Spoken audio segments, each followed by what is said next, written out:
let me touch on that real quick though, because that is critical. Not knowing where you're going. You want to talk about analysis paralysis? A lot of people know that they need to take a step, right? Obviously, starting and breaking that kinetic energy, like you're talking about, is probably the most difficult part because it's the first step in a very long journey. It's very difficult to go there. But the most important thing people really want is they want a vision, or they want a guiding star, a goal in mind, or a direction at least. So how do you know what direction you want to go? How do you actually understand where it is you want to be? That's one of the, I think this is something that is one of the, again, the most sought after answer in people's lives is, who do I want to be? Who am I? What is my, dare we say, purpose in life? Right? I mean, is that not what we're about to talk about? Like, is that the purpose of my life? The direction I want to take my life? Right? So how do you find that? How do you find your purpose? How do you find your passion? How do you know the direction that is best? Right? And again, one of my favorite lessons, matter of fact, you and me talk about Jordan Peterson a lot. We love him. And he's great at understanding allegories and parables, and obviously all the ancient Greek and Roman, stories. I love those. I know you love them too.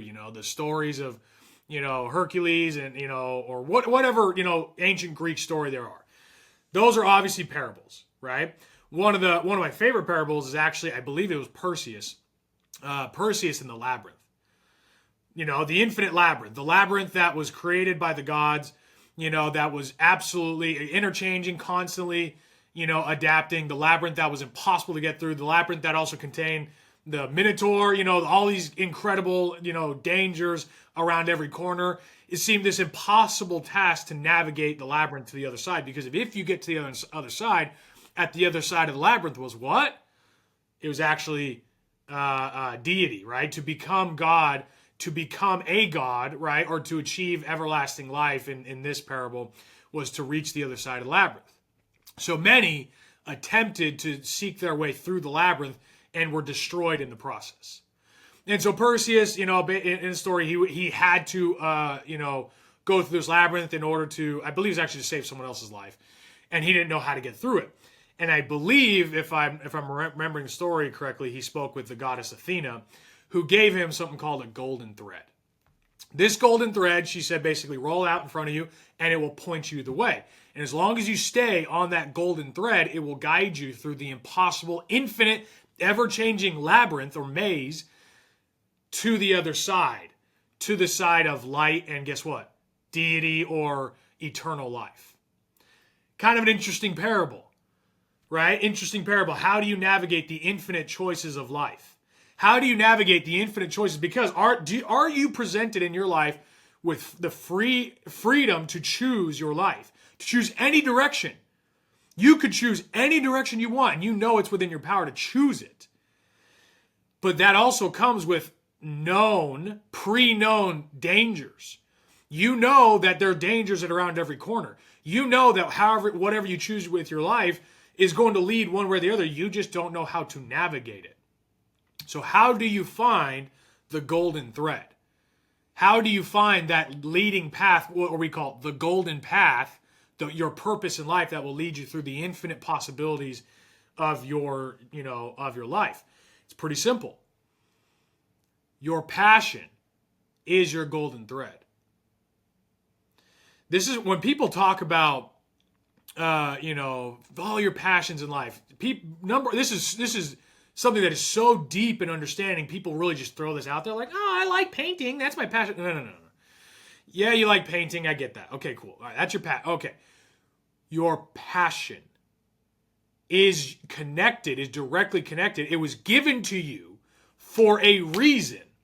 God has given us certain gifts. So again, if you search out an understanding of, certain gifts that have been given us, or what we refer to as a parable of Christ teaching us the talents of letting your light so shine. What is your light?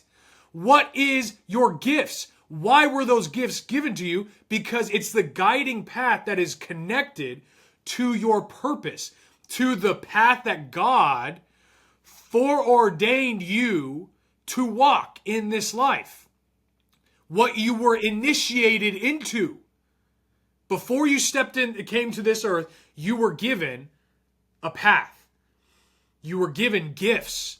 And those gifts are your passion. And your passion is connected to your purpose. And there's no greater fulfillment of anyone's life, especially, for men who are to lead, their families and their order and, their organization. Anyone who leads any form of organization should know how to feel and find fulfillment in their chosen path, to connect their path, to connect their steps to their purpose. Your passion is given to you for a reason. It is the light. It's the thing that sparks inside you. You have a natural, quote unquote, natural pull towards that thing, whatever it is. And if you do not come to a deeper understanding of what that is, then how can you ever receive clarity in that path? The golden thread to lead you through your life, to give you a goal, a North Star that guides you, is your passion. It is your purpose. And no one can tell you what that is except for He who gave it to you in the first place. You know what it is deep down. Right? This is what we talk about again when Christ said, do not hide your light under a bushel. Let your light so shine. Why does He say that? Why does Christ tell you to let your light shine? Why does He teach us the parable of the talents? The guy who received, 5 talents, who doubled his talents, and then the guy who went and buried his talent, buried it. And he was rebuked by the master because he buried his talents for fear. For fear of losing it, for fear of whatever it is, he buried his talents. So to bury your passion, to bury your purpose in life, and to choose something else instead is to receive a rebuke from the master himself, the master being our Father who has created us and given us a purpose. Knowing your passion, knowing your purpose is the path to fulfillment. We call it fulfillment for a reason. It is to be full, to be fulfilled. To fulfill your mission in life is to walk the path of your passion and purpose. By the way, this is also one of the reasons why we refer to the passion of Christ as the atonement of Christ. The purpose and mission of Christ was to come down and to fulfill all righteousness, to fulfill the atonement. That's why we refer to it as the passion of Christ.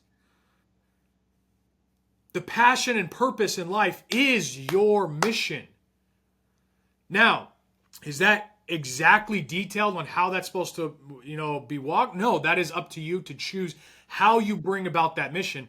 But most important thing of anyone's life, any man's life, is to find fulfillment, is to find the golden thread that will lead them through the infinite chaos of the labyrinth, the impossible, task of knowing which way to go. There's only one way to go, actually. And that is both a blessing and a curse. Because it's a curse if you drop that knowledge. If you fear that knowledge and you stay away from it for fear of what others might say or for fear of what others might do, whatever it is. There is a golden path of all of our lives. There is a foreordained mission that we each have been given to fulfill our unique gifts. One of the greatest quotes I've actually heard, I can't even remember who said it, said, "Give a man a purpose and he will gladly crawl over broken glass with a smile." There's something I know about men and women is that when they know their purpose, we are willing to endure the pain of that path because we know that the pain and suffering we endure has a reason. It's one thing just to endure the pains of this world. It's another to endure those pains on purpose. This is all the, what's the etymology, of the understanding of word, right? The etymology of why are things on purpose? If you do something on purpose, you do it with intent. If you suffer willingly for a righteous cause, you are suffering for a purpose.